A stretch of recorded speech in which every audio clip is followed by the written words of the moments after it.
Just getting to the cut, the land in which Horizon Zero Dawn: The Frozen Wilds takes place, is a journey in itself.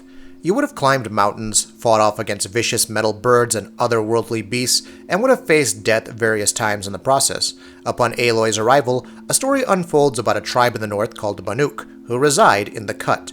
For some odd reason, they challenge the other tribes to come north and survive the wilds of its winter lands. But something more sinister is brewing in the cut, something much more mechanical. A great evil known by the name of Daemon is casting out a new trouble across the Northlands, infecting and possessing robots through a series of strange towers dispersed throughout the land.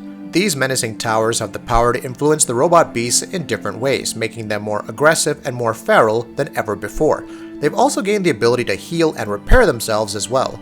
If this sounds an awful lot like the corruption of the Corruptors in the original game, you'd be right. Similarities are parallel to an extent, and it's Aloy's job, once again, to unravel the mystery of this intimidating Daemon creature and return it back to where it came from. Upon entering the cut, you'll immediately take note of its land formation, structures, and villages, as they're nearly identical to the base game. If you've already played Horizon Zero Dawn, you won't experience much that looks new within the first few hours of the expansion from an aesthetic perspective. It looks identical to the opening of the original, with nothing but snow and mountains for miles around. Horizon Zero Dawn excelled in its attention to detail, beautiful vistas, rich colors, and the sheer amount of perspective placed into every pixel. The Frozen Wilds is no different in that respect. However, when I was playing, I noticed that the game wasn't as clean, clear, and crisp as the original. Pop-in issues occurred more frequently and at a much closer distance, shadows bounced back and forth, and some NPC characters had a strange gleam covering their bodies. Upon talking with some of them, the gleam went away for a few moments and then came back. Furthermore, for a DLC centered around a snowy atmosphere, the snow effects are mediocre. Some environmental objects, like say plants, will show snow effects while others don't even act like they're present in a snowy area. Snowfall effects aren't all that impressive, giving it a very two-dimensional appearance. However, what returns in full force are the core gameplay mechanics, and they're still just as you remember them. Really, really good. Aloy moves as smoothly and swiftly as a feather through a breeze. Her parkour abilities are unmatched and help her avoid the dangers of the robotic wildlife that stretches across the untamed land. New weapons and abilities help Aloy take on new and old creatures alike, and you'll be introduced to a new melee weapon that isn't much different from previous ones in the base game. The combat manages to provide a very solid experience with stealth elements returning, allowing you to sneak up on foes, and the satisfaction of taking down even the smallest beast has its rewards. Most enemies within the Frozen Wilds are scrubbed over with a new look and effects, but not much new in terms of their objective or attack patterns.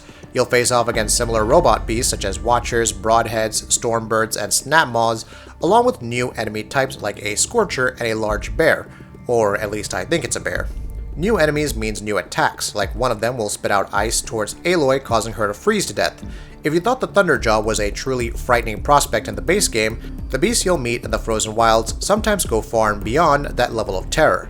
Enemies were as ferocious as I remembered them in the original lands. Their AI simulation is largely similar, however, this time around, enemies move in herds more than on their own, so running will be your best bet for the most part if you get caught.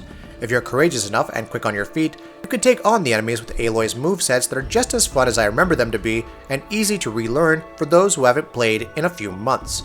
There are a series of new skills to unlock, but they lack that originality the base game had, giving them a taste of an all too familiar feel about them. Aloy is alone in this adventure, just like in the original lands. However, as a player, you won't feel alone while playing through the Frozen Wilds. Aloy likes to talk her experience through to the player, and she's as sassy, quick-witted, and clever as ever. Her snarky comebacks and mind-bending realizations really keep her character focused with well-paced deliveries on dialogue, as well as keeping the player intrigued to know just what she might discover next. Aloy always gives the feeling that she's in charge of the situation, and the game never lets you forget that she's a master of the wilds, even if she is new to the snowy environment. This brings me to one of the major points of contention in the Frozen Wilds. I had already spent many hours in the Winter Wonderland back in the original game. A been there, done that feeling stretches across the entirety of this adventure, and this it rarely lets go.